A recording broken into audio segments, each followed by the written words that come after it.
आज आपण बनवतोय चीज पनीर पराठा।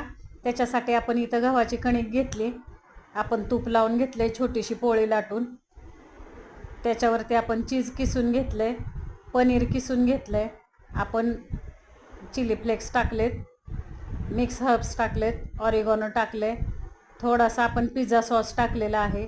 छानपैकी आता हा पराठा असा फोल्ड करायचा आहे आपल्याला। फोल्ड करून हलक्या हाताने पराठा लाटून घ्यायचा आहे, पिठी लावायचे दोन्ही बाजूनी आणि तवा आधी गरम करून घ्यायचा आहे आपल्याला। तवा एकदम गरम पाहिजे आपल्याला पराठ्यासाठी। आता तवा गरम करून तव्यावरती आपण पराठा टाकलाय, तूप सोडणार आहे, खरपूस असा हा पराठा आपल्याला भाजून घ्यायचा आहे। छानपैकी हा पराठा दोन्ही बाजूने भाजायचा आहे आपल्याला। अशा प्रकारे पराठा आपला तयार आहे। आणखी एक पराठा आपण केलेला आहे। हा पराठा खायला खूप छान लागतो बरं का। आपण टोमॅटो सॉस बरोबर ह्याचा स्वाद घ्या। धन्यवाद मंडळी।